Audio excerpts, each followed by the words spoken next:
Standing out in a relationship or in dating. So itong sa PBB, dito tayo maraming natututunang term sa mga housemates. Ito yung term na standing out. So ibig sabihin, siya yung eye-catching, kakaiba, panibago. It awakens curiosity. Parang ito yung mga lalaki, kung babae ka, ito yung mga lalaking gusto mong makilala, gusto mong ma-date, yeah? Pero it does not guarantee na magkaka-crush sa'yo. Yes, it can guarantee romantic excitement. Kikiligin ka kasi wow, guwapo.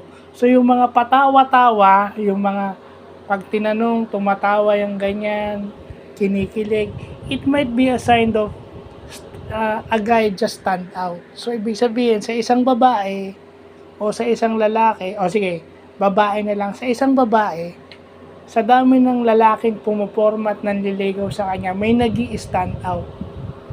Pero, hindi nangangahulugan na meron siyang ide-date ngayon ulit. Yun na nga yun. Kung matatandaan nyo yung si Sanya, di ba? Parang na-turn off siya doon sa sagot na next date. Kasi nga naman, sabi ni Sanya Lopez Sanya Lopez na yun, magandang babae. Isa sa pinakamaganda at in-demand sa GMA7. Sabi niya, paano kung hindi ka nabigyan ng second date ng babae? So, ibig sabihin, pwedeng may mag-stand out.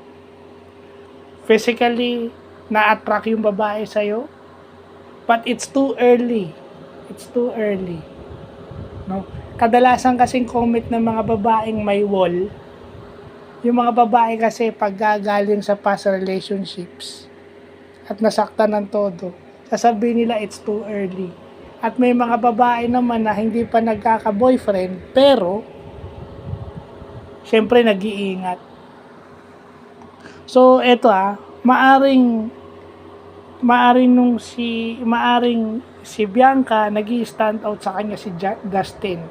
Pero hindi naman guaranteed yon na paglabas. Yung nga sinasabi ko, yung Dasby ba hanggang paglabas. Okay? Kasi, ang laki ng pagkakaiba nito. Dito kay Bianca, hindi na siya nahihiya. Yung kay Ivana, wala. Hindi siya makagalaw. Kay Kira, hindi siya makagalaw. Dito kay Bianca lang siya kumilos. I don't know kung bakit. Then, siguro ito kay Ivana, siguro sa PBB, kaya siya medyo kinikilig kay Dustin kasi sa lahat siguro na nakita niya sa PBB house.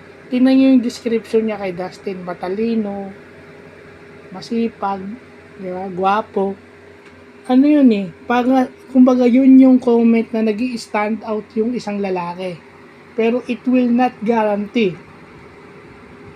na aanuhin niya yun. Well, abangan na lang natin yung collab. Kasi, for now, medyo set aside muna yung Dasban. Kasi, mukhang Dasby na yung naglalayag. Dustin Bianca na yung nakikita ngayon sa internet, yung nakikita ngayon sa PBB house. Okay? And sinabi ni Bianca, ayaw pa niya umalis, if ever. So, hindi natin alam kasi yung mga sagot ng mga babae na yan, may hidden meaning yan. Hindi natin alam kung anong connotation nun. Okay? At sasabihin ko rin, hindi porket pareho sila ng goal, pareho sila na kung sino yung last boyfriend, last girlfriend, yun ang gustong mapangasawa. Hindi porket pareho sila ng ganun. Si Dustin at Ivana, pareho sila ng goal. Hindi ibig sabihin na compatible sila all the way. Ibig sabihin, maaring compatible sila in that aspect, pero are they compatible in so many ways? No. You can never guarantee that. Kasi dapat sa loob pa lang ng bahay, nag-effort na itong sinabi nga ni AC na biruan lang. At dahil sa biruan na yun, nagtutuksuhan ito si Ivana sumasakay, pero iba itong kay Bianca at saka kay Dustin ngayon. Iba to. Ito yung mas malapit.